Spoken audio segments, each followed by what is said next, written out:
사랑과 긍휼이 풍성하신 하나님 아버지 감사를 드립니다. 미스바 성회를 열어주시고 우리의 마음을 쏟아놓게 하시니 감사를 드립니다. 회개가 일어나게 하시니 감사를 드립니다. 전심으로 하나님께 돌아오게 하시니 감사를 드립니다. 전에는 다스림을 받지 못했지만 이제는 겸손하게 하나님 말씀에 다스림을 받을 수 있는 이 자리에 있게 하시니 감사를 드립니다. 이 미스바 성회에 기도하며 기도하는 중에 얼마나 중요한 것을 깨닫게 하시고 기도의 중요성을 깨닫게 하시니 감사를 드립니다. 이 성회를 통해서 가르쳐주신 말씀들이 우리 마음뼈에 새겨지게 하시고 이제 신앙의 다른 박질을 해나갈 때 무거운 짐들을 다 벗어버리게 하시고 얽매이기 쉬운 죄들을 다 내려놓게 하시고 주님만 바라보고 표대를 향해서 다른 박질에 나갈 때 주님께 붙들려서 다른 밖에 나갈 수 있는 은총을 베풀어 주시기를 간절히 빌고 원하옵나이다. 우리 예배를 통해서 하나님께 영광을 돌려야겠사오니 우리의 삶을 통해서 우리의 경건을 통해서 하나님께 영광을 돌리라했사오니 우리의 언행심사가 예수 닮아갈 수 있도록 도와주시기를 간절히 빌고 원하옵나이다. 거룩하게 하시고 정결하게 하시고 깨끗하게 하셔서 구별된 삶을 살아됨으로 하나님을 기쁘시게 하는 저희 교단 모든 성도들을 낼 수 있도록 도와주시기를 원합니다. 마지막 시간에 또 하나님 예비해 주신 은혜와 복이 싸운들 믿사오니 하나님 귀한 종을 세우시고 이 시간도 말씀을 선포하실 때 그 말씀을 나에게 주시는 말씀으로 직접 주시는 말씀으로 받아들이게 하시고 이 말씀을 마음뼈에 새겨서 이제는 내려가서 우리 각자에게 하나님이 세워주신 자리에서 하나님이 시키신 일을 잘 감당하는 우리 교단 모든 산하의 성도들 될 수 있도록 도와주시기를 원합니다.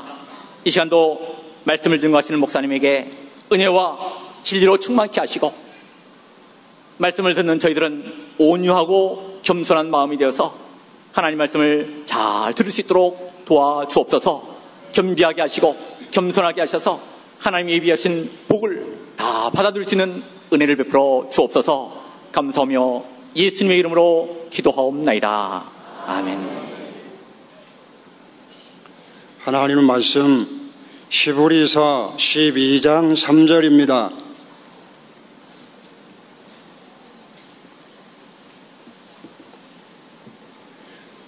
히브리서 12장 3절 봉독하겠습니다. 너희는 피곤하여 낙심하지 않도록 죄인들이 자기에게 거역한 것을 이렇게 참으신 분을 생각하여라. 너희가 죄와 싸우나 아직 피를 흘리기까지 대항하지는 않았다. 또 하나님께서 아들들에게 하듯 너희에게 말씀해 주신 권면을 잊었다. 나의 아들아, 주님의 훈계를 가볍게 여기지 말고 그분께 책망을 받을 때에 낙심하지 마라. 주께서 사랑하는 자를 훈계하시고 받아들이는 아들마다 책임질하시기 때문이다. 훈계를 참아라. 하나님께서 너희를 아들같이 대우하신다. 아버지가 훈계하지 않는 아들이 어디 있느냐? 모든 아들이 받는 훈계를 너희가 받지 않는다면 너희는 사생자요 친아들이 아니다.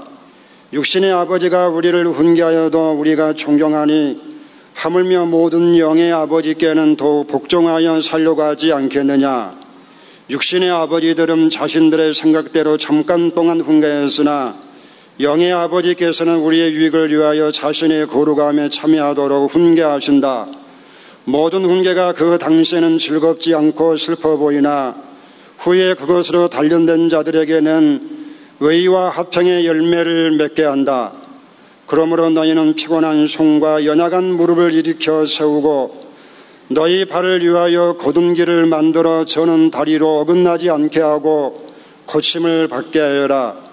모든 이들과 더불어 화평과 거룩함을 추구하여라. 이것이 없이는 아무도 주님을 보지 못할 것이다. 하나님의 은혜에 이르지 못하는 자가 없도록 조심하여라. 또 쓴뿌리가 돋아나서 괴롭게 하고 그 때문에 많은 이들이 더럽혀지지 않도록 하여라. 또한 음란한 자나 음식 한 그릇에 자신의 장자권을 팔아버린 에서와 같이 속된 자가 없도록 하여라. 너희가 아는 대로 후에 그가 축복을 유업으로 받으려고 하였으나 거절당하였으며 눈물로 축복을 갈망하였으나 회개할 기회를 얻지 못하였다. 너희가 이런 곳은 만질 수 있는 불붙는 상과 어두움과 흑암과 폭풍과 나팔 소리와 말씀하는 음성이 아니다. 그 소리를 듣는 자들은 자신들에게 더 이상 말씀하지 아니하시기를 간청하였으니 이는 짐승이라도 그 산에 이르거든 돌에 맞아 죽게 하여라 하신 명령을 감당하지 못하기 때문이다. 그 보이는 것이 얼마나 두려웠던지 모세도 너무나 두렵고 떨린다라고 말하였다.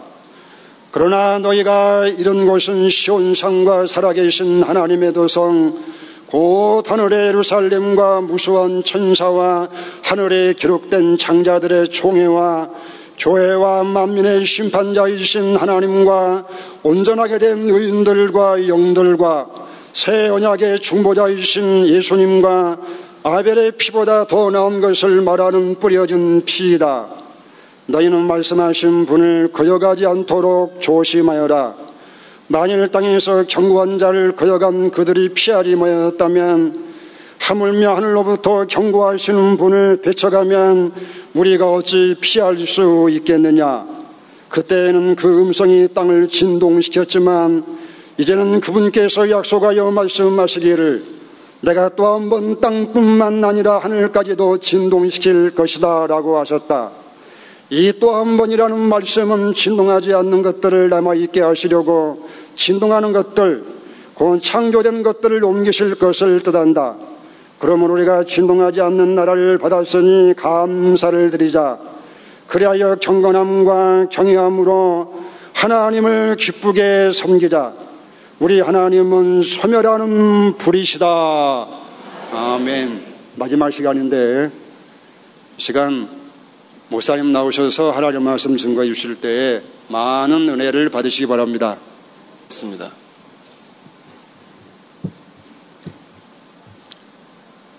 하나님 아버지, 이 시간도 진리의 영이신 성령께서 저희를 진리 가운데로 인도하여 주옵소서. 예수님의 이름으로 기도하옵나이다. 아멘.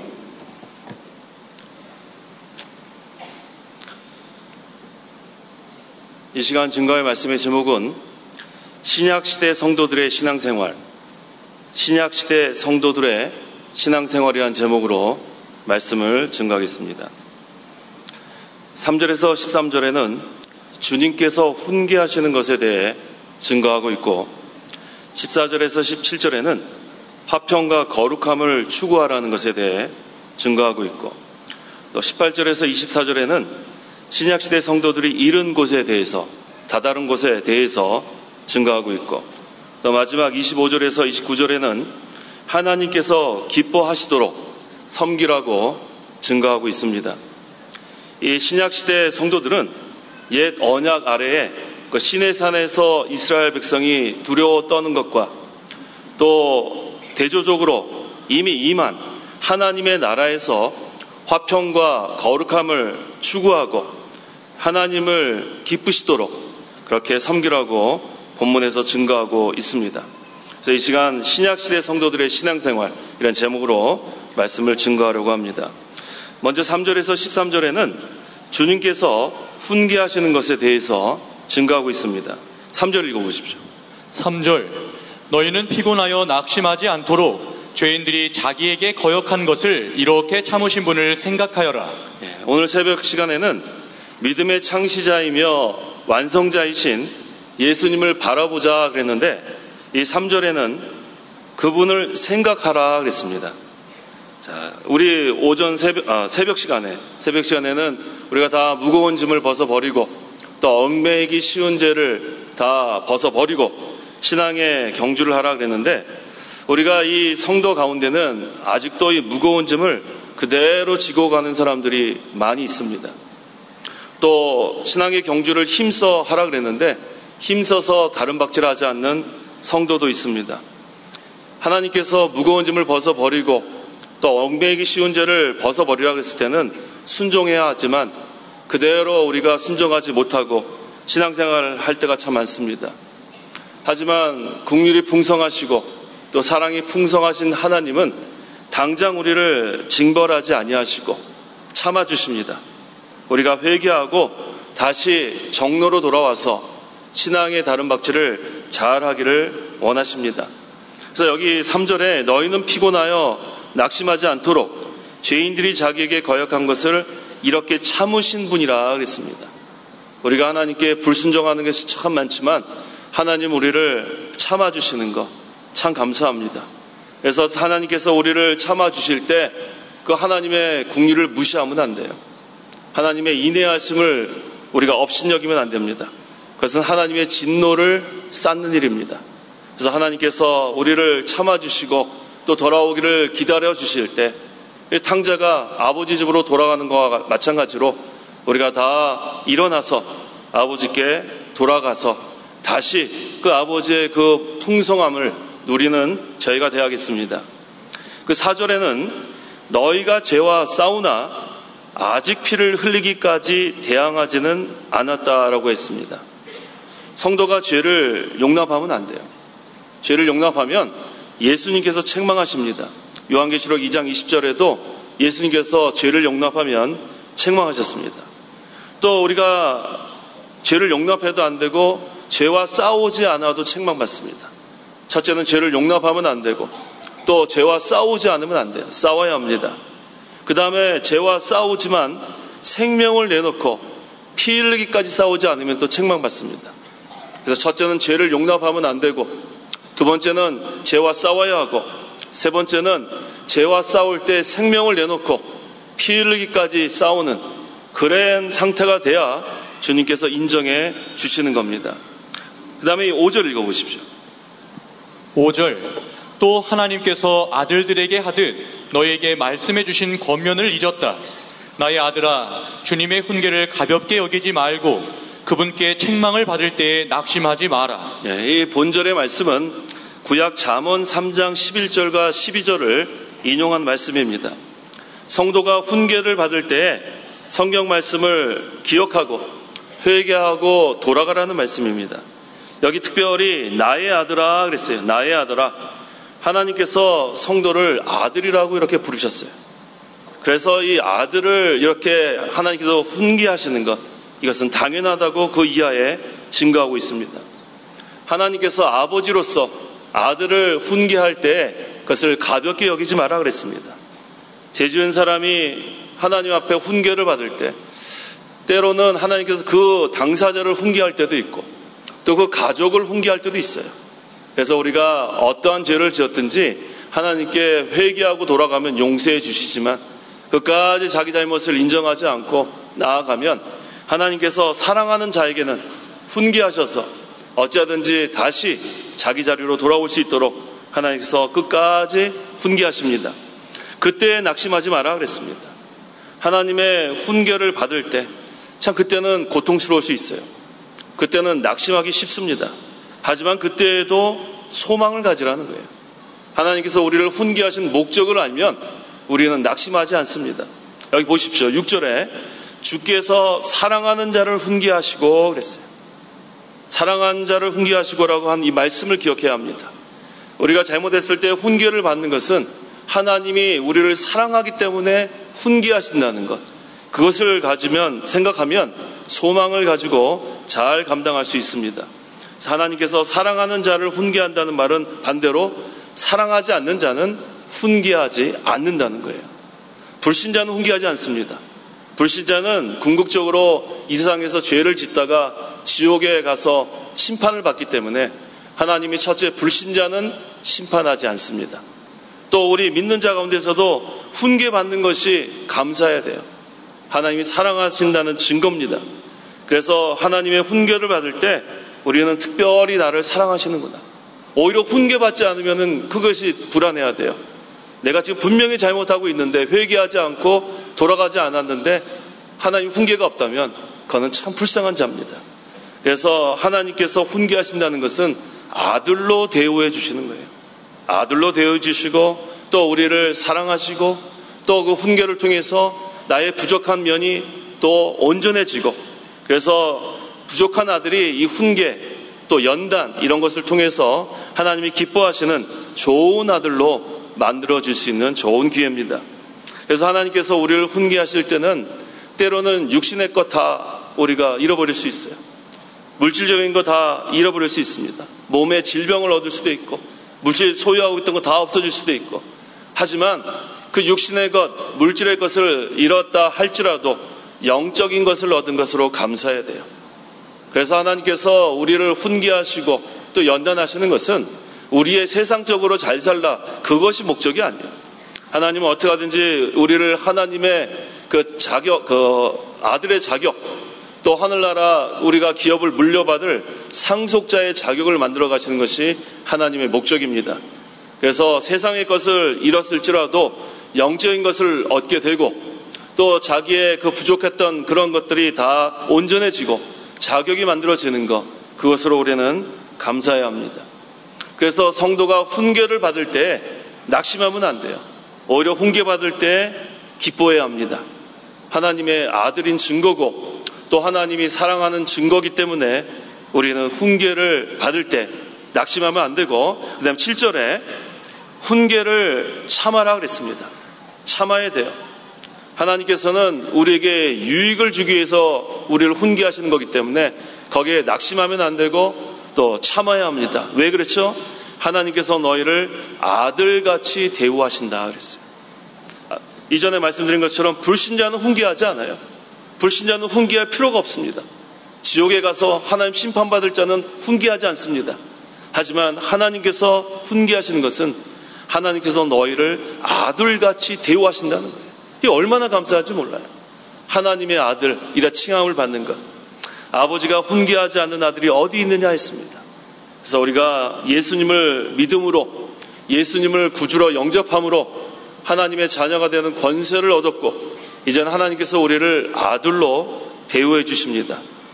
또 하나님께서는 훈계하실 때 우리를 아프게 하시다가 또 싸매 주신다 그랬어요. 욥기 5장 18절. 5장 18절. 이는 하나님께서 아프게 하시다가 싸매시고 상하게 하시다가 자기 손으로 고쳐주시며. 예, 하나님께서는 아버지시고 우리는 아들이기 때문에 우리에게 바로 해라 훈계하실 때에 하나님께서는 아프게 하시다가 싸매 주시는 것으로 믿어야겠어요. 또 하나님께서는 상하게 하시다가 자기 손으로 또 고쳐주신다 그랬어요. 그래서 우리가 먼저 하나님께서 심령의 병부터 고쳐주십니다. 그 다음에 육신의 병을 고쳐주시는 거예요. 예수님께서 이 땅에 오셔서 많은 병자들을 고쳐주셨는데 그것은 육신의 병 많이 고치러 오신 것이 아니라 그것은 표적입니다. 심령의 병, 우리가 영적으로 눈먼 자들, 영적으로 기머거리들, 영적으로 벙어리들, 심령의 병을 먼저 고침을 받고 그 다음에는 육신의 병을 고침 받는 겁니다. 그래서 우리 하나님께서 우리를 훈계하실 때 낙심하면 안 돼요. 참고 견뎌야 합니다. 그러면은 아프게 하시다가 싸매 주시는 하나님, 그리고 상하게 하시다가 고쳐주시는 하나님, 그 하나님을 우리가 믿어야 돼요. 그래서 이 시간 여기에 모이신 우리 모든 성도 여러분들, 어떠한 어려움을 당하고 어떠한 환난을 당하고 어떠한 그러한 고난을 당할지라도 이 자리에 나왔을 때는 하나님께 주여 구해 달라고 기도해야 돼요. 오늘 새벽에도 했죠. 베드로가 물에 빠질 때 뭐라 그랬어요? 주님, 저를 구하소서 그랬어요. 구하소서. 우리가 잘못한 거 다 하나님께 회개하고 주님 저를 구하소서 하면 주님이 손을 내밀어 붙들어 주시는 거예요. 그래서 어떠한 심령의 병을 가지고 이 자리에 모였든지 주님 저를 구하소서 간절히 부르짖고 회개하면 다 고침을 받고 돌아갈 수 있습니다. 먼저 심령의 병을 다 고침을 받고 또 육신의 병일지라도 하나님은 다 고칠 수 있는 능력이 하나님이에요. 그래서 하나님께 우리가 다 돌아와서 회개하고 바로 서면 하나님께서 고쳐주시는 겁니다. 그래서 이 8절, 모든 아들이 받는 훈계를 너희가 받지 않는다면 너희는 사생자고 신아들이 아니라 그랬어요. 훈계를 받는 것이 하나님이 사랑하는 아들인 줄 알아야 돼요. 내가 잘못했으면 훈계 받는 것이 하나님의 은혜인 줄 알아야 합니다. 잘못하고 나가는 것 하나님이 그냥 내버려 두면 그건 사생아라 그랬어요. 그건 친아들이 아니라 그랬습니다. 그래서 하나님께서 우리를 아들로 대우해 주시는 거 얼마나 감사한지 몰라요. 하나님 아버지께 너무나 감사합니다. 그게 하나님께서 우리에게 주시는 큰 복이에요. 그보다 큰 복이 어디 있습니까? 하나님 우리를 아들로 대우해 주신다 그랬어요. 죄를 지었는데도 뻔히 지었는데 다 아는데 훈계하지 않는 거 하나님 버린 거예요. 얼마나 불쌍한 자들인지 몰라요. 하나님께서 여기 뒤에 나오죠. 기회를 주시는데도 그 돌아오지 않고 그까지 나가면 하나님 내버립니다. 그러니까 우리가 하나님께서 기회를 주실 때 하나님께서 긍휼의 하나님이고 또 인애하신 하나님이기 때문에 당장 징벌하지 않을지라도 거기서 우리가 회개하고 돌아가는 그거 계속해서 진노를 쌓는 일 하면 안 돼요. 잘못했으면 즉시 회개하고 하나님께 돌아가면 그 기간이 은혜의 시간으로 변화가 되는 줄 우리가 믿어야겠습니다. 9절 읽어보십시오. 9절, 육신의 아버지가 우리를 훈계하여도 우리가 존경하니 하물며 모든 영의 아버지께는 더욱 복종하여 살려고 하지 않겠느냐. 네, 이 육신의 아버지도 훈계합니다. 근데 여기 지금 훈계라는 말, 여기 지금 구역성경을 갖고 계신 분들은 뭐라고 돼 있죠? 징계로 돼 있죠. 예, 징계로 돼 있는데 우리 바른 성경에는 훈계로 이렇게 번역을 했습니다. 근데 이 원어를 보면 세 가지 뜻이 있어요. 세 가지 뜻이 뭐냐면 첫째는 가르친다는 뜻이 있어요. 헬라어에는 첫째 가르친다는 뜻, 그 다음에 두 번째는 실제로 이렇게 매를 때린다는 뜻이 있습니다. 세 번째는 훈련한다는 뜻이 있어요. 훈련한다. 영어로 하면 첫 번째는 teach, 두 번째는 chastise, 세 번째는 discipline. 그래가지고 그 헬라어 파이데이아라는 이런 그 단어에는 세 가지 뜻이 있는데 우리 구역 성경에는 그 중에서 두 번째 뜻만 가지고 번역을 했기 때문에 징계라고 번역한 거고, 여기 우리 바른 성경에 훈계라고 한 것은 그것을 다 포함한 거예요. 그래서 훈계라고 번역하는 것이 더 적절합니다. 하나님께서 우리를 가르치시고 또 매를 드시고 그 다음에 훈련하시고, 그래서 훈계, 우리를 훈련하시고 또 실제로 징계하기도 하시고, 그래서 하나님의 그 훈계하시는 목적은 무조건 매를 때리려는 게 목적이 아니에요. 육신의 아버지도 무조건 매를 때리려는 거, 그런 사람이 있어요. 감정적으로 그냥 확 뿌리하는 거, 그거는 올바른 훈계가 아닙니다. 그거는 그저 자기의 스트레스 푸는 것밖에 안 돼요. 그걸 갖고는 아이가 삐뚤어 나갑니다. 하지만 훈계에는 사랑이 포함되어 있어요. 어떻게 하든지 잘못된 길에서 돌아오라는 그러한 것이 포함되어 있습니다. 그래서 훈계라고 번역하는 것이 더 적절합니다. 그래서 이 육신의 아버지도 훈계합니다. 자식이 잘못되는 거 그냥 놔둘 수 없어요. 근데 여기 뭐라 그랬죠? 하물며 모든 영의 아버지께서는 더욱 복종하여 살려고 하지 않겠느냐. 하나님은 하나님의 아들, 하나님의 자녀가 잘못된 길로 가다가 망하기를 원하지 않으세요. 그래서 어찌하든지 훈계하셔서 가르치고 매를 들고 또 훈련시켜서 돌아오게 하는 하나님의 사랑이 여기에 내포되어 있습니다. 그래서 10절에는 육신의 아버지들은 자신들의 생각대로 잠깐 동안 훈계하였으나 영의 아버지께서는 우리의 유익을 위하여 자신의 거룩함에 참여하도록 훈계하신다 했습니다. 육신의 아버지의 훈계, 또 하나님 아버지의 훈계를 여기서 비교를 하고 있습니다. 육신의 아버지는 잠시 동안만 할 수 있어요. 그래도 잠시 동안이라도 그 육신의 아버지 살아계신 거 감사한 거죠. 육신의 아버지가 계실 때는 그래도 책망도 받고 훈계를 받는데, 그 육신의 아버지가 세상을 떠나면은 그 다음에는 훈계해 줄 사람이 없어요. 그 얼마나 그거 안타까운 일인지 몰라요. 어른이 계신 게 참 좋은 거예요. 어른이 계셔서 든든한 울타리가 돼서 잘못한 것도 책망도 하시고, 또 우리 이 목사님 계실 때 얼마나 그게 감사했어요. 이 목사님 살아계실 때 잘못하면은 즉시 책망해 주시고 훈계해 주시고. 근데 그 어른이 안 계시니까 이게 얼마나 우리가 뵙고 싶고 얼마나 그립고 그 시간들이 생각이 납니다. 자, 육신의 아버지도 이렇게 잠시 동안 훈계를 하지만 이 영의 아버지는 어떻게 합니까? 영원토록 우리와 함께 하시는 그 아버지시기 때문에 여기 영의 아버지께서는 우리의 유익을 위하여 그랬어요. 우리의 유익을 위하여 자신의 거룩함에 참여하도록 훈계하신다. 계속해서 일생 동안 우리를 떠나지 아니하시고 훈계하십니다. 왜 그랬다 그랬습니까? 우리가 거룩함에 참여하도록. 내가 거룩하니 너희도 거룩하라 그랬어요. 구별되라는 말씀이에요. 우리는 하나님의 아들들은 구별된 자들이에요. 세상에 우리가 살고 있지만 거기에 우리가 다 마음 빼앗기고 거기에 섞여서 이 마음이 갈리면 안 됩니다. 오늘 항상 신앙의 정조를 지키고 거룩함에 참여하는, 거기에서 벗어날 때에 하나님께서도 훈계하시는 거예요. 신앙의 정조를 지켜라. 세상의 마음을 빼앗기지 마라. 세상과 간음하지 마라. 늘 하나님의 그러한 훈계의 말씀 우리가 잘 기억하라는 겁니다. 그래서 하나님의 거룩하게 참여한다는 것은 무슨 뜻이냐면 하나님의 형상을 이루어가라는 거예요. 하나님의 형상을 이루어가라. 자, 우리가 이 목사님을 통해서 우리의 그 구원을 잘 이루어가라 그랬어요. 잘 이루어가라. 구원을 이루어간다는 것은 점점 하나님의 형상을 닮아가라는 거예요. 그리스도의 형상을 닮아가라는 거예요. 또 우리 중생한 영이 자라나라 그랬죠. 우리 중생한 영이 자라나는 것은 무슨 뜻이에요? 중생한 영은 완전하기 때문에 자라나고 그런 게 없어요. 중생한 영이 자라난다는 뜻은 그리스도의 형상을 닮아가라는 뜻이에요. 예수님을 닮아가라. 하나님의 형상을 닮아가라. 그래서 이 거룩함에 참여하라는 뜻은 하나님의 형상을 닮아가라. 그리스도의 형상을 닮아가라. 구원을 이루어가라는 뜻입니다. 그 다음에 11절 읽어보십시오. 11절 모든 훈계가 그 당시에는 즐겁지 않고 슬퍼 보이나 후에 그것으로 단련된 자들에게는 의의 화평의 열매를 맺게 한다. 예, 훈계 받는 당시에는 그것이 즐겁지 않죠. 슬퍼 보입니다.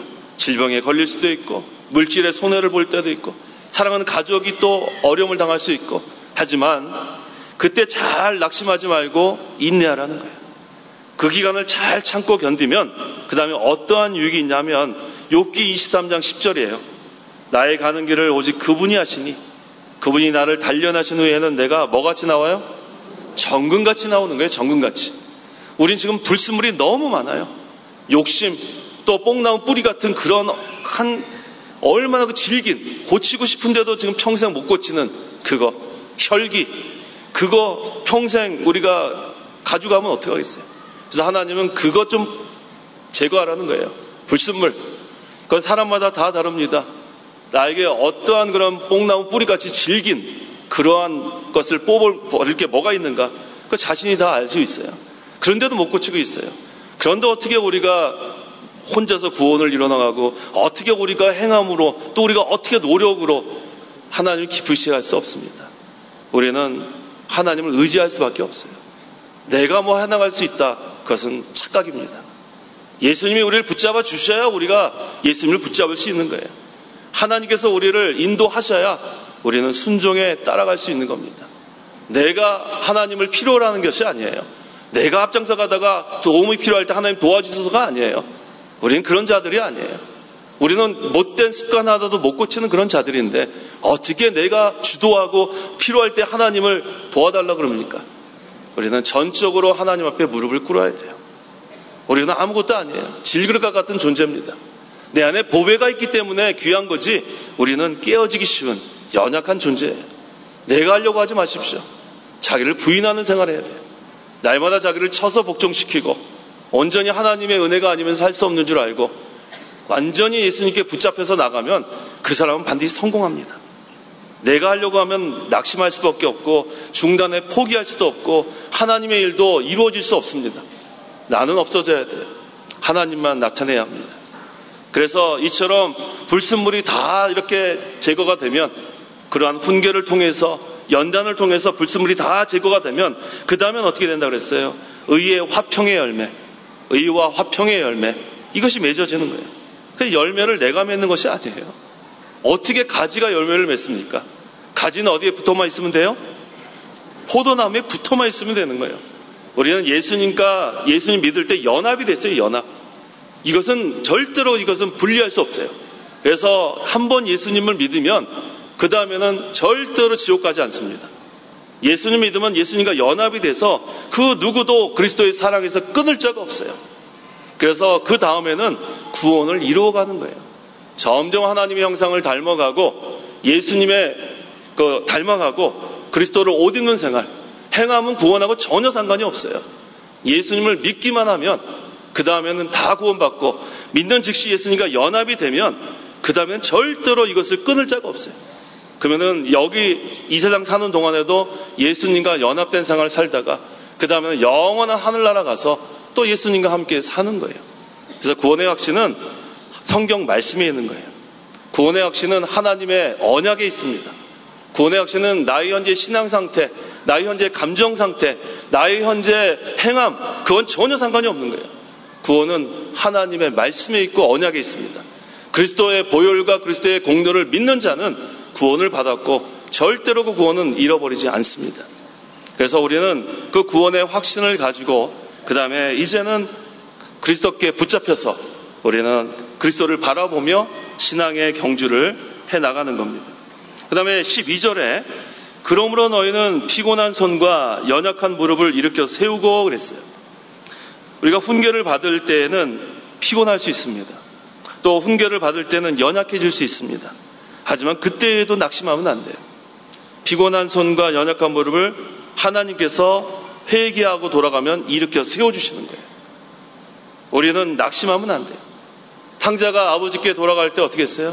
아버지는 멀리서 벌써 아들이 돌아오는 거 알고 있었어요.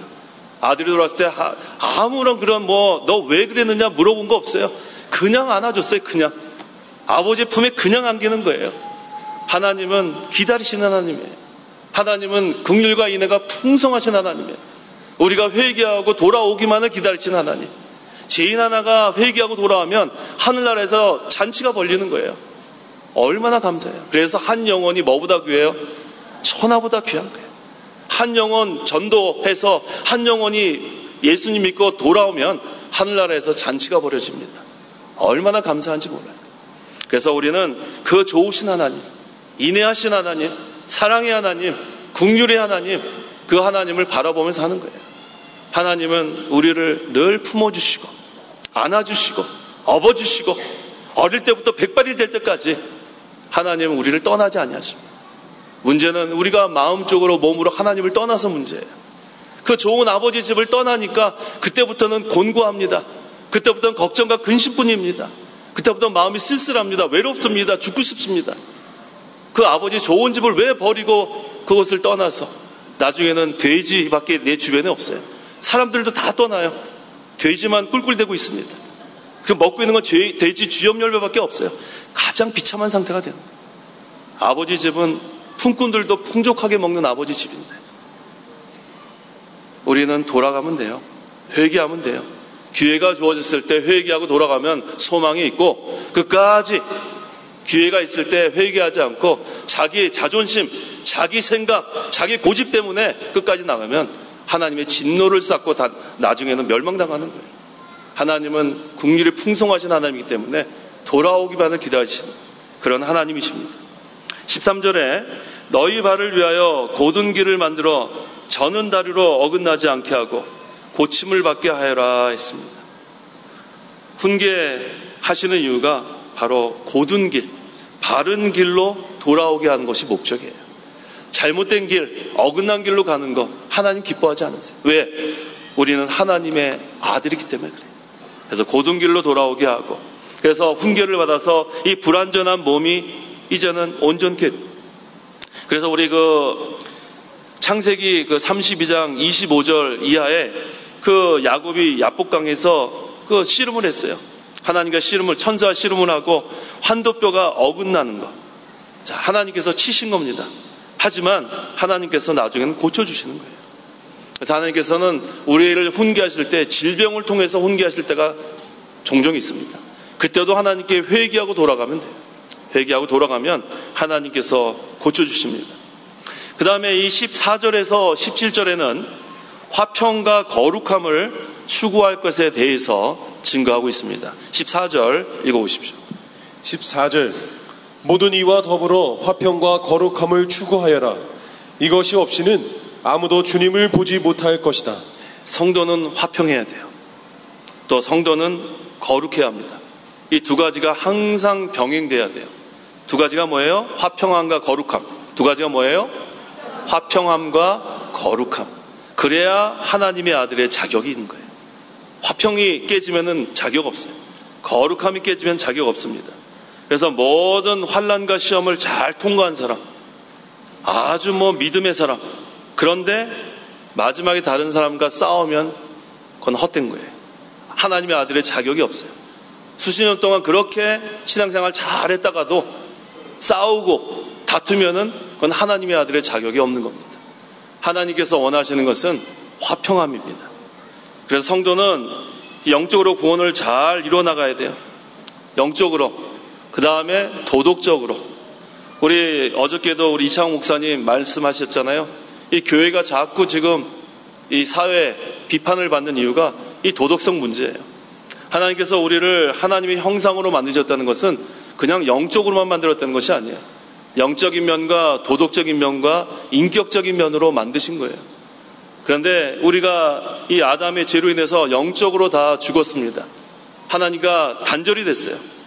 그래서 이 믿지 않는 사람들도 이 도덕적인 면, 인격적인 면, 죄의 영향을 받은 불완전한 그것으로 살아가지만 그래도 그들은 도덕적인 면과 인격적인 면으로 살아가고 있어요. 그런데 문제는 우리 믿는 자들이 영적으로는 이제는 성령께서 말씀으로 우리를 살려넣기 때문에, 중생했기 때문에 영적으로는 구원을 이뤄가는 데 힘쓰는 그런 일을 하고 있지만 이 도덕적인 면과 인격적인 면이 마음대로 살게 되면 그러면 사회에 지탄을 받는 거예요. 그래서 첫째는 영적으로 우리의 구원을 잘 이루어나가야 돼요. 그리스도를 닮아가는 생활을 그게 첫째가 돼야 돼요. 그 다음엔 도덕적으로도 믿지 않는 사람보다 더 잘해야 됩니다. 또 인격적으로도 지식, 감정, 의지 세 가지 요소입니다. 인격적으로도. 그래서 우리 학생들, 청년들은 열심히 공부해야 되고 또 자기도 하나님께서 어떤 재능을 주셨으면 열심히 그 재능을 가지고 또 열심히 그걸 훈련해야 하고 또 여러 가지 운동도 잘하는 거 있으면 열심히 또 우리가 운동을 해야 되는 거예요. 그래야지만 그들보다 앞설 수 있는 거예요. 노력하지 않으면은 불신자보다 항상 밑에서 살 수밖에 없어요.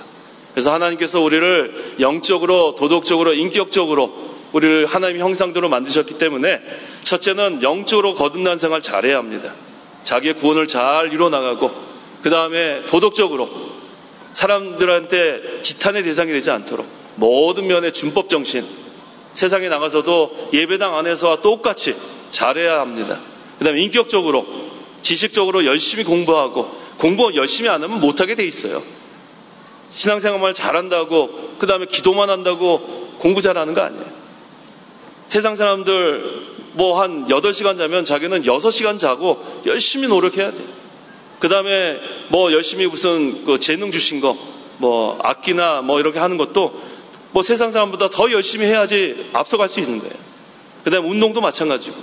그래서 무조건 기도만 하고 우리가 신앙생활 열심히 한다고 앞서가는 거 아니에요. 그래서 먼저는 영적으로 자기 구원을 잘 이루어나가고 학생들, 청년들은 열심히 공부하고 그 다음에 자기에게 주신 재능 어떻게 다 우리가 공부만 잘할 수 있어요? 그렇지 못합니다. 1등은 한 명밖에 없어요.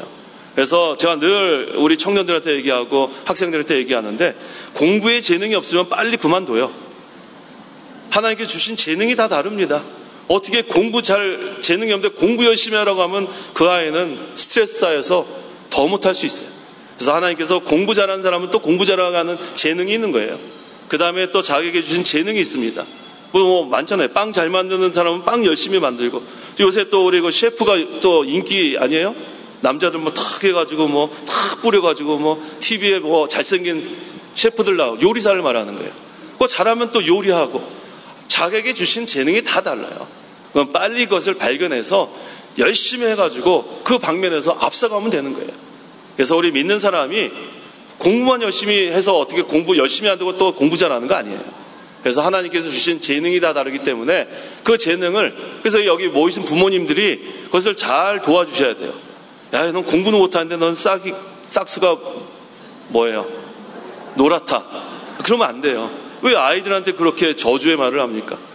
자, 너는 이런 면이 있으니까 그래 여기에다 좀 최선을 다해라. 하나님께 기도하고 지혜를 구하고 그 다음에 열심히 해라. 그 다음에 거기서 든든한 그러한 지원자가 돼주세요. 그래야 아이들이 마음이 기쁨으로 자기의 그 주신 재능 가지고 최고가 될 수 있는 거예요. 그래서 우리가 머리가 되고 꼬리가 되지 않아야 되는데, 뭐 공부 잘하는 사람은 공부로서 머리가 되고 꼬리가 되지 않으면 되고, 또 하나님 주신 그 각 분야에서 머리가 되고 꼬리가 되지 않으면 되는 거예요. 그래서 우리가 항상 그 모든 면 잘 우리가 깨닫고 또 우리 자녀들 지원해 줘야겠습니다. 그래서 여기 보니까 화평과 거룩함, 이 두 가지가 다 중요합니다. 그래서 형제와 화해한 다음에 하나님께 예물을 드리라 그랬어요. 마태복음 그 5장 23절 이하에. 그래서 또 화평케 하는 자들은 복되다. 그 팔복에 나오죠. 그래야 하나님의 아들이라 불릴 자격이 있다 그랬습니다. 그래서 화평해야 돼요. 먼저는 하나님과 화평해야 합니다. 하나님과 막혀 있으면 안 돼요. 하나님과 막혀 있으면은 늘 불안합니다. 무엇이 하나님과 우리의 화평을 깨냐면 죄가 깨는 거예요. 죄를 지면은 벌써 기도할 수가 없어요. 뭐 회개할 것밖에 없어요. 하나님 용서해달라고. 또 언제 나를 훈계하실지 모르니까 불안해요. 그래서 먼저 철저하게 회개하고 하나님과의 화평, 그것을 누려야 합니다. 그 다음에 두 번째는 자기 마음에 화평해야 돼요. 자기 마음의 화평을 잃어버리면, 우리 그 아담이 죄를 지었을 때 어떻게 했어요? 그 낙원에서 쫓겨났죠. 그래서 이 마음의 화평, 이 마음이 하나님 나라, 그거 잃어버리면 안 됩니다. 세 번째가 다른 사람과 화평해야 돼요. 다른 사람과 화평해야 합니다. 그래서 늘 그 사람이 옆에 오면은 늘 좋아해야 돼요. 저 사람이 나타나면은 저거 이렇게 생각하면은 벌써 그거는 문제가 있는 거예요. 저것도 왜 내 옆으로 오지 절로 안 가고 이러면 안 돼요. 항상 우리는 옆에 그 사람이 오면은 기뻐해야 돼요. 그래서 오면은 늘 웃는 얼굴로 얼마나 인사하고, 그래서 우리가 그런 사람이 있으면 안 돼요. 그래서 항상 우리가 첫째는 하나님과 화평하고, 두 번째는 자기 마음의 화평을 누리고, 세 번째는 다른 사람과 화평해야 합니다. 그런데 그것을 못하게 하는 게 누구냐면 마귀예요. 마귀가 시시때때로 우리를 유혹합니다. 계속해서 그 충동시켜요. 왜? 우리 마음에는 육신의 부패성이 있기 때문에. 이 중생한 영, 하나님의 말씀으로 거듭난 영은 하나님의 말씀대로 순종하려고 하는데 이 부패성이 문제입니다. 마귀는 계속해서 충동해서 이 부패성, 죄를 짓게 만들고, 그 다음에 마음의 화평을 다 깨버리고, 분노하게 만들고, 혈기 부리게 만들고, 어떻게 하는지 싸우려고 하고, 남을 미워하게 하고, 그게 바로 마귀의 역사입니다. 그래서 항상 우리 마음이 성령의 인도를 받아야 돼요. 중생한 영, 늘 우리가 성령의 인도를 따라 나가면 항상 마음에 평안이 있어요. 성령이 역사할 때 평안이 있지, 마귀 역사하면 그 다음에는 그렇게 성격이 좋던 사람이 막 혈기 부리면 이전의 사람이 아니에요. 그거 뽑아내지 못하면서 뭘 내가 신앙생활을 바로 한다는 거예요. 우리는 그런 자들이에요. 그래서 자기 힘으로 할 수 있는 게 없어요. 아무리 여기서 결심하고 지금 내려가다가, 지난번 우리 5월 성경회 때도 말씀드렸죠. 자동차 때문에 싸울 수 있다니까요. 내가 먼저 간다, 네가 먼저 간다. 우리 그런 사람들이에요. 무슨 결심으로 돼요? 우리는 항상 내가 할 수 없는 줄 알고 시작해야 돼요. 하나님이 붙들어주지 않으면 살 수 없는 줄 알아야 돼요. 내 결심, 내가 결심으로 되는 게 하나도 없어요. 우리 벌써 지금 8월 13일인데 새해에는 좀 열심히 해보겠다고 결심하는 사람이 없어요. 근데 작심 뭐예요? 이젠 작심 3일도 아니에요. 작심 30분이에요. 뭐 30분만 지나면은 뭐 다 잊어버려요. 우리 그런 자들이에요. 근데 무슨 결심으로 무슨 내가 해보겠다는 거, 그거 안 됩니다. 하나님만 의지해야 돼요. 하나님이 우리를 붙들어 주셔야 돼요. 하나님이 붙들어 주시면 다 할 수 있는 거예요.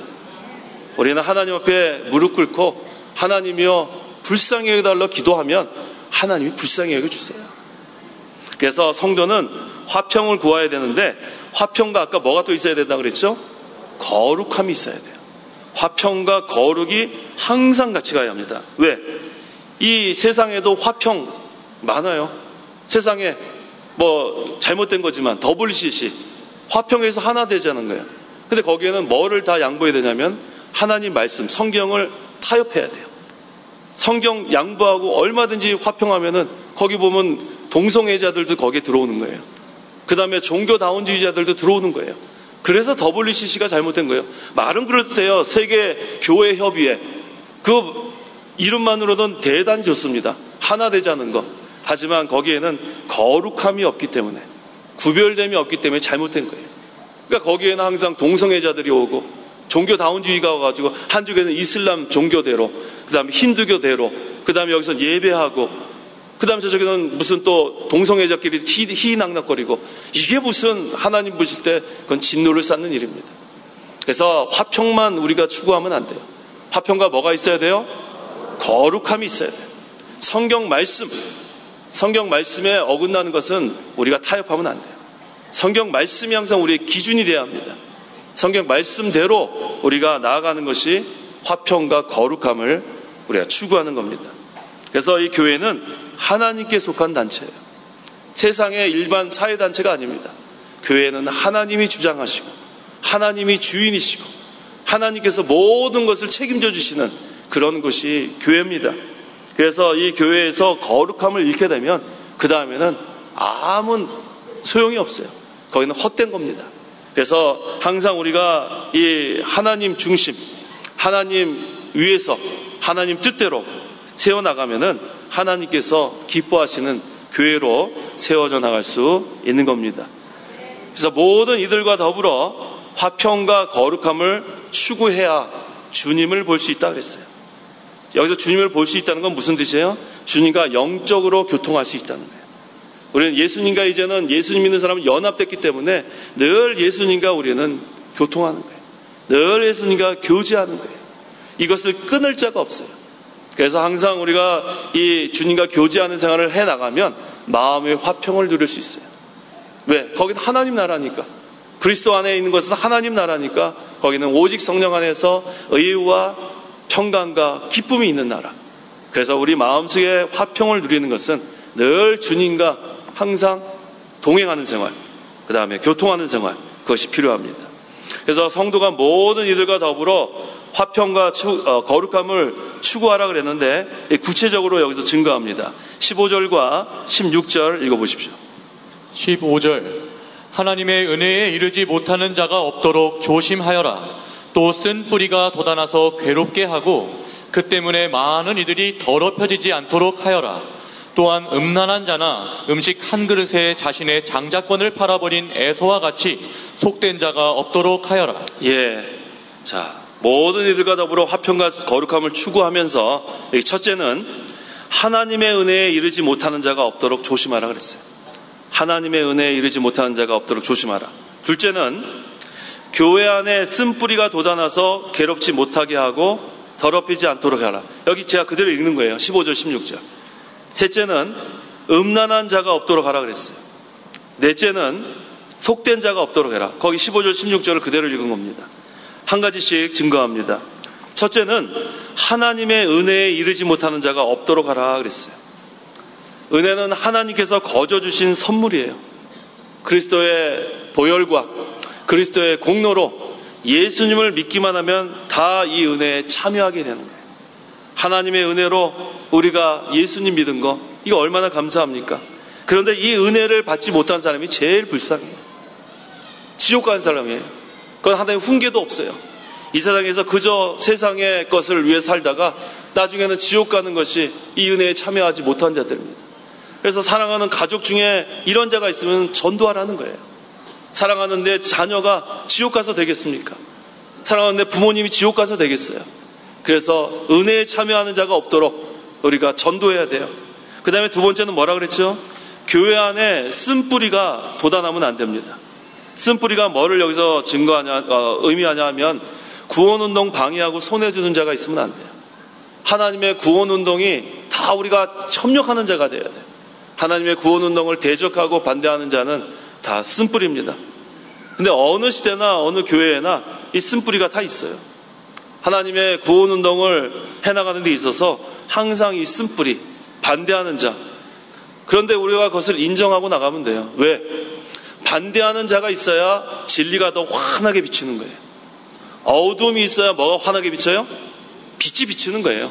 그래서 어느 시대에나 하나님의 구원운동 하는데 손해주고 반대하고 걸림돌 되는 사람들이 있고 그 사람들은 멸망당하고 하나님의 진리의 빛은 더 환하게 비치고 그렇게 지금까지 교회의 역사를 보면은 온 거예요. 오늘날도 마찬가지예요. 쓴뿌리는 어느 교회나 다 있는 거예요. 그래서 여기 그랬죠. 쓴뿌리가 돋아나서 괴롭지 못하게 하고 더럽히지 않도록 해야 한다. 그래서 하나님께서 이것을 다 우리에게 이렇게 명령하셨는데도 쓴뿌리는 계속 생기는 거예요. 그렇다고 해서 우리가 그것 때문에 낙심할 건 없습니다. 왜? 어둠이 있어야 빛이 더 환하게 비치는 줄 알아야 돼요. 반대하는 세력이 있어야 이 진리는 더 굳건히 세워져 나가는 겁니다. 그건 하나님이 하시는 거기 때문에. 하나님의 구원운동은 실패가 없습니다. 아무리 반대하고 또 아무리 또 방해해도 하나님의 이 진리의 빛은 계속 비추는 거예요. 그 다음에 세 번째는 음란한 자가 없도록 하라 그랬어요. 음란한 자가 없도록. 그래서 먼저는 우리가 이 육신의 음행죄 조심해야 되고 또 영적 간음, 세상과 짝하는 것이 간음하는 거라 그랬죠. 그래서 하나님 앞에 우리가 신앙의 정조를 지키는 것, 이게 중요합니다. 그 다음 네 번째는 속된 자가 없도록 하라 그랬어요. 속된 자가 없도록. 자, 여기서 누구를 비유로 들었냐면 에서를 비유로 들었어요. 이 에서가 그 장자의 명분, 그 하나님의 언약에 참여하는 그 귀한 그 명분을 그 음식 한 그릇에 팔아버렸어요. 이게 바로 속된 자입니다. 이 에서가 하늘나라의 귀한 것을 몰랐기 때문에 그래요. 그 사냥하고 돌아가고 얼마나 그 시장했는데 거기 마침 음식이 있었어요. 그러니까 그것을 자기 장자의 명분과 그 동생 야곱과 맞바꿨습니다. 그것은 뭘 의미하냐면 하나님의 약속보다 물질을 더 좋아하는 거예요. 하나님 약속보다 물질을 더 좋아하니까 그 음식 한 그릇에다가 그 하나님의 그 귀한 장자의 명분을 맞바꾼 겁니다. 이러한 자가 없어야 된다는 거예요. 이 하나님의 교회에는 속된 자가 있으면 안 돼요. 하나님의 하늘의 양식이 얼마나 귀한 거예요. 그것이 언제 하나님께서 우리에게 주시냐면 이제 그 18절 이하에 나오는데 예배 시간에 주시는 거예요. 예배 시간. 이 예배 시간이 얼마나 중요한 줄 몰라요. 예배 시간은 하나님께서 하늘 문을 열어주시고 우리에게 하늘의 은혜와 복과 위로와 평강을 내려주시는 시간이 예배 시간이에요. 그래서 예배 시간 그 얼마나 이제 18절부터 제가 증거하려고 하는데 예배 시간이 얼마나 우리에게 복된 시간인지 알게 되면 그 다음에는 오전에도 나오게 되고 오후에도 나오게 되고 3일 예배도 나오게 되고 그 다음에 예배 시간을 목숨처럼 여기게 되는 거예요. 예배 시간을 목숨처럼 여기는 성도가 복받은 성도예요. 그저 한 시간 할 수 없이 참여하는 게 아니에요. 이 신약시대 성도들의 신앙생활, 신약시대 성도들의 예배는 얼마나 복된 시간인지 이제 18절부터 제가 증거하려고 합니다. 17절 마저 증거하고요. 17절 읽어보십시오. 17절 너희가 아는 대로 후에 그가 축복을 유업으로 받으려고 하였으나 거절당하였으며 눈물로 축복을 갈망하였으나 회개할 기회를 얻지 못하였다. 에서가 나중에 눈물을 흘렸어요. 장자의 축복받기를 갈망했지만 기회가 지나갔어요. 한 번 기회 지나가면 그 다음에는 오지 않습니다. 구원의 문 한 번 닫히면 아무리 두들겨도 열리지 않아요. 두 번째 기회 없어요. 또 우리가 회개할 기회도 그 기회 있을 때 회개해야지 자기 고집대로 나가면은 거기는 소망이 없어요. 아무리 나중에 눈물을 흘려도 소용이 없습니다. 이 에서에게는 이삭이 야곱에게 축복하기 전까지가 회개할 기회였어요. 축복하기 전까지만 회개했으면 되는데 그거 놓쳤습니다. 그 다음에는 회개할 수가 없어요. 그래서 하나님께서 우리에게 회개할 수 있는 시간 주신 거 감사해야 돼요. 그때 회개하고 돌아가면 거긴 소망이 있습니다. 긍휼과 사랑이 풍성하신 하나님이 회개하고 돌아오면 안 물어봐요. 탕자한테 하나님께서 너 왜 그랬는지 안 물어보셨어요? 무조건 안아주셨어요. 무조건 안아주셨어요. 하나님께 회개하고 돌아가면 하나님은 사랑의 하나님이에요. 왜? 하나님 우리 아버지이기 때문에 그렇습니다. 자, 그 다음에 18절에서 24절까지는 신약시대의 성도들이 잃은 곳이에요. 우리 그 교환에는 이룬 곳이라고 해서 이룰 것. 이룰이 아니라 잃은 것. 잃은 곳. 자, 18절에서 21절 읽어보십시오. 18절 너희가 잃은 곳은 만질 수 있는 불붙은 산과 어두움과 흑암과 폭풍과 나팔 소리와 말씀하는 음성이 아니다. 그 소리를 들은 자들은 자신들에게 더 이상 말씀하지 아니하시기를 간청하였으니 이는 짐승이라도 그 산에 이르거든 돌에 맞아 죽게 하여라 하신 명령을 감당하지 못했기 때문이다. 그 보이는 것이 얼마나 두려웠던지 모세도 너무나 두렵고 떨린다 라고 말하였다. 예, 너희가 잃은 곳은 신약시대 성도가 잃은 곳을 가리킵니다. 우리 신약시대 성도가 잃은 곳. 자, 이건 뭐와 비교가 되냐면 만질 수 없는 불붙은 산, 어두움, 흑암, 폭풍, 나팔 소리는 시내산에서 하나님께서 모세에게 율법 주실 때 나타난 현상들이에요. 근데 신약시대 성도들이 이룬 곳은 그런 곳이 아닙니다. 그래서 우리가 이룬 곳은 어떤 곳이라 그랬습니까? 여기는 좀 전에 읽었던 그 말씀 그대로예요. 이 구약시대에는 이 시내산이 거기 얼마나 하나님의 위엄이 나타나고 거긴 두렵고 떨림으로 거기 뭐 설 수도 없었어요. 그런데 신약시대는 달라요. 그 구약시대는 하나님께서 모세에게 율법을 주실 때이기 때문에 그건 짐승이라도 그 산에 가까이 가면 죽게 돼 있어요. 하지만 신약시대는 다릅니다. 신약시대는 율법적 위치에 있는 것이 아니에요. 신약시대는 새언약시대예요. 새언약시대. 그래서 이 구약의 시내산 사건과 이 신약시대의 시온산은 비교가 되는 거예요. 구약시대의 시내산, 신약시대의 시온산. 이 시온산에 우리가 다 모일 수 있는 자격은 새언약 아래에 있는 성도들이에요. 우리 구약에 여러 가지 그런 언약이 있었어요. 아브라함과의 언약, 그 다음에 노아와의 언약, 그 다음에 모세와의 언약, 다윗과의 언약, 그 다음에 쭉 와서 새 언약에서 예레미야 31장 31절에 새 언약이라 그랬어요. 그래서 이 구약시대에 앞으로 메시아가 올 것이다. 계속해서 하나님께서 언약하셨는데 실제로 실제되신 예수님께서 새 언약의 중보로 오셨기 때문에 이제는 구속이 성취된 겁니다. 그래서 구약시대에는 이 시내산처럼 두렵고 떨릴 수밖에 없었지만 이 신약시대 새 언약에 참여한 성도들은 누구든지 예수님을 믿기만 하면 하나님의 백성이 되는 거예요. 그래서 이 신약시대에 사는 저와 성도 여러분들은 이제는 신약시대 성도로서 시온산에 이르게 된 거예요. 그래서 여기서 지금 증거하는 것처럼 22절에 그러나 너희가 이룬 것은 시온산과 그랬어요. 시온산. 이 요엘서 마지막 장 마지막 절에 시온산에 누가 계시다 그랬냐면 하나님이 계시다 그랬어요. 하나님이 계신 거. 그래서 우리가 이룬 것은 살아계신 하나님이 계신 거예요. 지금 여기가 우리가 지금 예배 시간에 모인 이 시간에는 살아계신 하나님이 임재하시는 시간으로 믿어야 돼요. 우리가 그냥 여기 모여서 말씀을 선포하고 듣는 것이 아니라 우리가 이룬 이 시온산, 우리는 다 하나님이 임재하시는 시간으로 우리가 믿어야 돼요.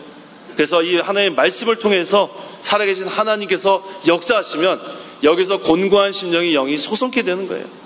우리가 예배 시간에 그것이 해결해야지 예배 시간에 와서 졸고 잠자다가 아이고 잘 잤다고 돌아간 사람들 그 무슨 그 소용이 있습니까? 예배 시간은 하나님이 임재하시는 시간이에요.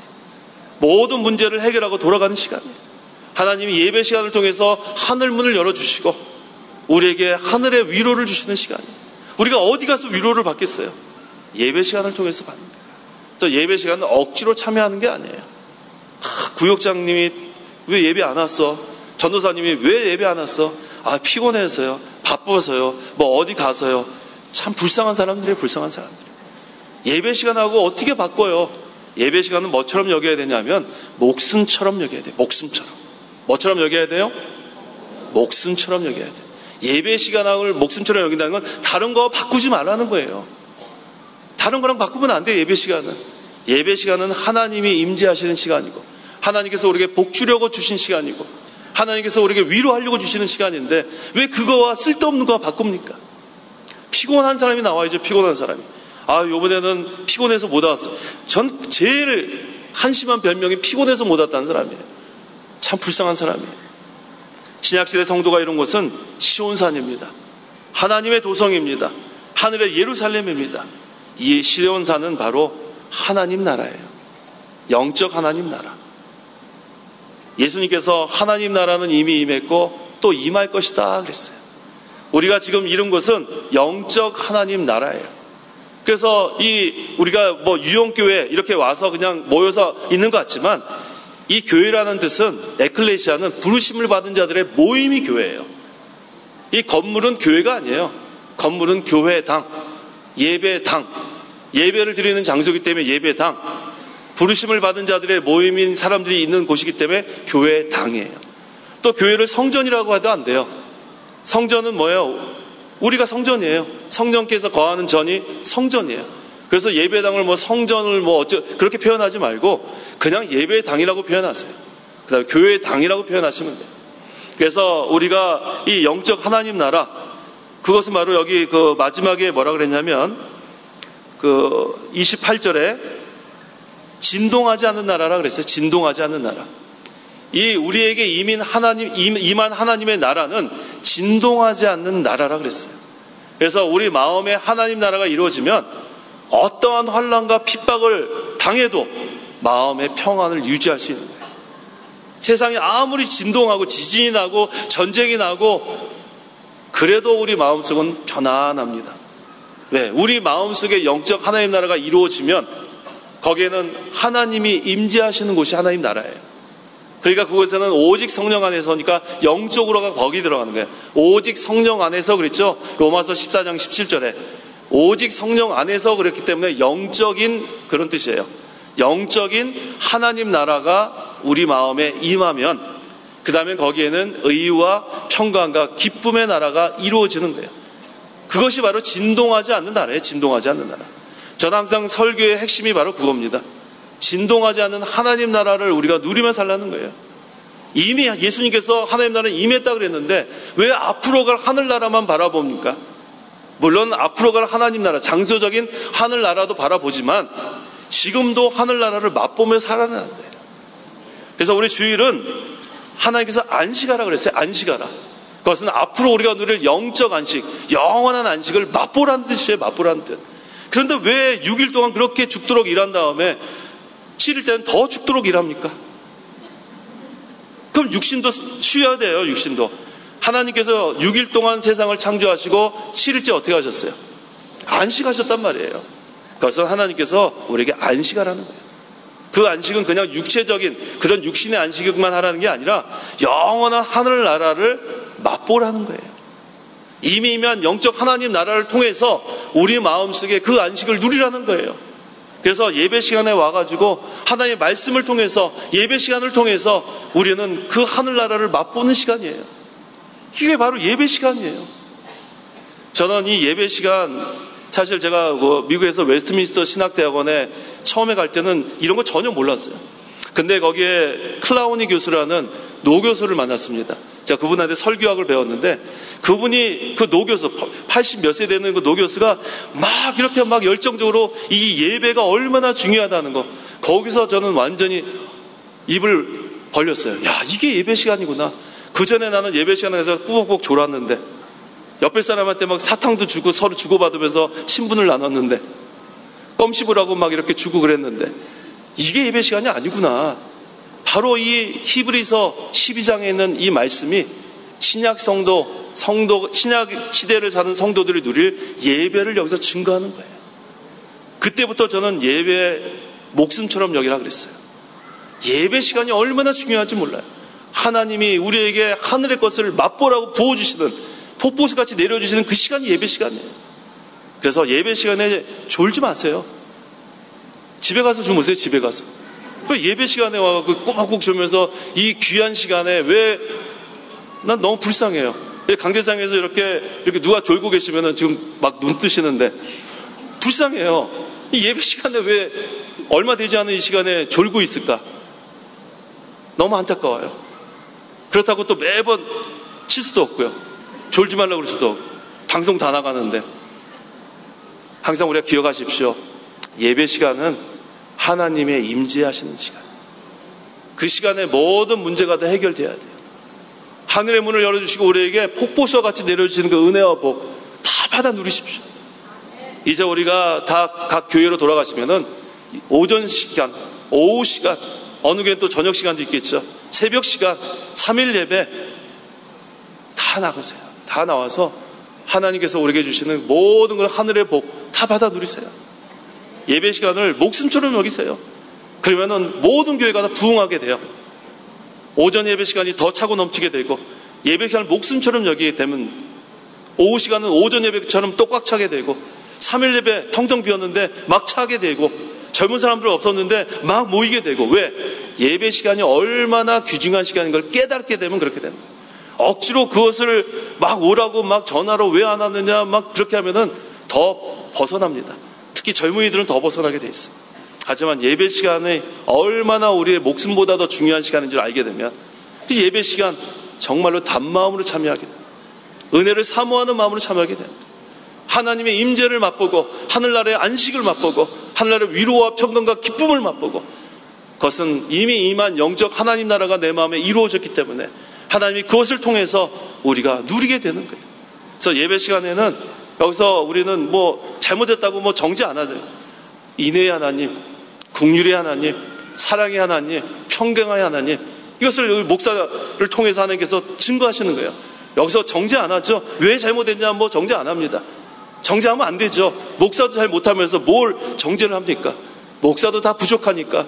우리가 다 부족한 죄인들이지만 하나님의 긍휼로, 하나님의 은혜로, 하나님의 사랑으로 우리가 다 이제는 하나님의 은혜로 구원받았으니까 이제 우리가 다 이 하나님의 나라 우리가 누리라는 거, 그걸 선포하는 거예요. 예수님께서 그것을 선포한 거예요. 하나님 나라는 이미 임했고 또 임할 것이다. 그래서 우리가 항상 영적 하나님 나라가 내 마음에 이루어지면 그 다음에 편안한 거예요. 그건 인위적으로 되는 게 아니에요. 여기서 편안하십시오. 아무리 야 이제 결심하자. 나 오늘부터 편안할 거야. 안 돼요. 안 됩니다. 하나님께서 우리에게 위로해 주시고 하나님께서 우리에게 평강을 주시고 하늘나라의 평강과 위로가 임할 때 그 사람은 변화가 되는 거예요. 물이 포도주로 변화되듯이 다 변화됩니다. 그럼 이전에 그렇게 불쌍했던 사람이 이제는 아주 무익했던 사람이 유익한 사람이 됩니다. 오네시모 보세요. 그 무익했던 그 사람, 그 빌레몬 주인의 돈을 갖고 도망가다가 로마 감옥에 갇혀가지고 그 사도 바울을 거기서 만나서 전도받은 다음에 어떻게 했어요? 전에 무익하던 자가 이제는 유익한 자가 되는 거예요. 그럼 교회에 필요한 사람이 되는 거예요. 이전에 봉사 안 하던 사람이 이제는 막 모여들어요. 이 봉사와 예배는 영어로 같은 말입니다. 두 개 다 서비스예요. 서비스. 예배도 서비스고 봉사도 서비스예요. 그래서 우리 여기 오늘 그 창강교회에서 식당 맡으시고 하시는 우리 집사님들, 남녀 집사님들, 우리 청년들 얼굴 기쁨으로 할 거예요. 마음으로 단마음으로 할 거예요. 왜? 예배하는 마음으로 봉사하는 거예요. 여기 모신 여러 우리 성도님들도 앞으로 봉사할 때는 예배하는 마음으로 봉사하십시오. 주님 안에서 수고하는 것은 헛된 것이 하나도 없어요. 설거지하면서 찬송하는 거예요. 내 영혼이 은총 입어 중환제주 벗고 그 다음에 막 이렇게 막 더러운 그런 것들이 다 깨끗하게 넘기고 막 얼마나 기쁜 거예요. 예배와 봉사는 같은 단어예요. 같은 어원에서 나오는 서비스. 그래서 항상 우리가 이 예배 시간을 목숨처럼 여기는 거. 제가 사실은 이 시간에 이거 하나만 해도 시간이 부족할 거예요. 이게 얼마나 중요한지 모릅니다. 이것은 신약시대 성도들이 이룬 곳이 시온산이에요. 이것은 구약시대에 짐승도 침범할 수 없는 그 시내산과는 다른 거예요. 그때는 하나님께서 모세에게 율법을 주던 그런 때지만 지금은 새 언약 아래에 있는 새 언약의 중보 되시는 그리스도께서 그리스도의 보혈과 공로로 구속을 성취했기 때문에 누구든지 예수를 믿기만 하면 하나님의 백성이 되고 이 모든 것을 다 받아 누릴 수 있는 겁니다. 그래서 여기에서 우리가 이렇게 다 영적 하나님 나라를 누리다가 이제 맛을 봤잖아요. 그 다음에 우리가 육신의 장막을 벗어버리면 영원한 하늘나라 가서 이제는 우리가 맛만 봤던 거 이제는 누리는 거예요. 영원히 하나님과 더불어 누리는 거. 그러니까 우리는 얼마나 은혜 받은 자들인지 몰라요. 이게 하나님의 은혜예요. 그러니까 이 세상에 살 때도 우리 큰 목사님께서 그러셨죠. 양통신앙이에요. 양통. 이쪽도 뻥 뚫리고 이쪽도 뻥 뚫렸어요. 우리는 이 세상에 살아도 좋고 죽어도 좋고 살든지 죽든지 주님만 위해서 살다가 그다음 주님 오라 하시면 오늘도 오라 하시면 우리 가면 돼요. 영원한 하늘나라에서 하나님과 살게 되는 거고 하나님 좀 더 있으라 그러면은 또 주님을 위해서 구원운동에 또 쓰임 받다가 또 하나님 오라 그러면 그때까지 또 죽도록 충성하다가 주님께 가면 되는 거예요. 우리는 그런 자들입니다. 그래서 여기 23절 읽어보십시오. 23절 하늘에 기록된 장자들의 교회와 만민의 심판자이신 하나님과 온전하게 된 의인들의 영들과 새 언약의 중보자이신 예수님과 아벨의 피보다 더 나은 것을 말하는 뿌려진 피이다. 예. 자, 여기 장자들의 총회라 그랬죠? 이것은 바로 하나님 아버지의 모든 것을 물려받았기 때문에 성도들은 다 장자들이라 그런 겁니다. 그래서 성도들의 이 모임, 이 교회를 말하는 거예요. 그래서 이 하늘에 기록된 우리의 이름은 다 어디에 기록되어 있어요? 하늘에 기록됐다 그랬어요. 하늘에 기록됐다. 생명책에 기록됐다. 그 아까 새벽 시간에도 제가 증거한 대로 이 히브리서 11장에 우리 아벨 또 에녹, 노아 아브라함, 모세 성경에 기록되어 있어요. 그런데 그 뒤에 보면은 기드온, 바락, 삼손 이름이 기록되어 있는데 그 뒤에 나온 믿음 지키다가 조롱당하고 채찍질 당하고 돌로 맞아 죽고 톱으로 켜 죽고 믿음 지키다 순교한 사람들 여기 다 이름을 여기다 기록할 수 없어요. 그래서 여기 대표적인 사람만 기록한 거고 그 순교한 사람들은 지금 다 어디 기록되어 있어요? 하늘에 기록되어 있는 거예요. 하늘에. 우리 이름도 하늘에 기록되어 있고 그래서 예수님 믿는 사람들은 생명책에 다 기록된 줄 믿어야겠어요. 누가복음 10장 20절 읽어보십시오. 하늘에 기록된 것으로 기뻐하라 그랬습니다. 누가복음 10장 20절 20절 그러나 악령들이 너희에게 복종하는 이것으로 기뻐하지 말고 너희 이름이 하늘에 기록된 것으로 기뻐하여라. 뭘로 기뻐하라고요? 우리 이름이 하늘에 기록된 것으로 기뻐하는 거예요. 그건 누구도 지울 수가 없어요. 우리는 생명책에 이름이 다 기록됐기 때문에 그래서 우리는 너무 기쁜 거예요. 그걸로 기뻐하라는 겁니다. 그 다음 만민의 심판주이신 하나님, 자 이제는 심판주로서 오시는 거예요. 그 다음에 여기 24절에 아까 증거한 대로 새 언약의 중보자이신 예수님, 자 아벨의 피는 예표예요. 예표. 그 어린 양의 피는 예표로 누구의 피? 앞으로 오실 그리스도에 대한 예표를 여기서 보여준 건데 실체 되시는 그리스도께서 오셔서 이제는 구속을 성취하셨다는 그런 말씀입니다. 그 다음에 25절에서 29절까지는 하나님께서 기뻐하시도록 섬기라는 말씀입니다. 25절 읽어보십시오.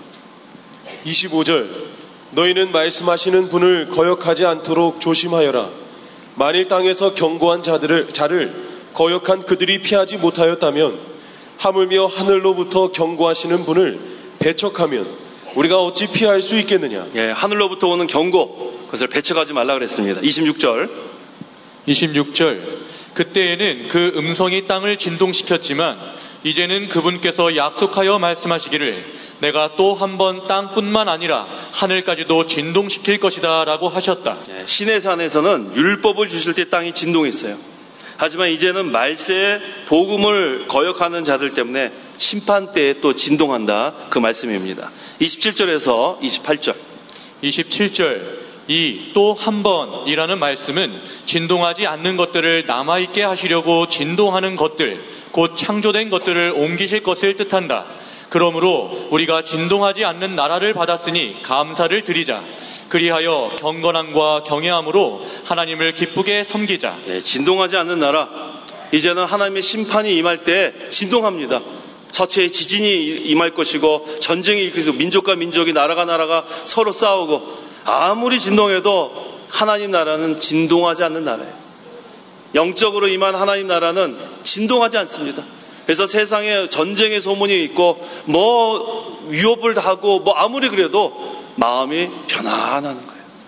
거기는 하나님이 임재하시기 때문에 그래요. 하나님이 내 마음에 주장하시고 통치하시기 때문에 세상의 어떤 환경에서도 그래서 우리 495장 우리 끝난 다음에 이청수 목사님 495장 하시면 좋겠어요. 495장에 나오죠. 초막이나 궁궐이나 내 주 예수 모신 곳이 그 어디나 하늘나라예요.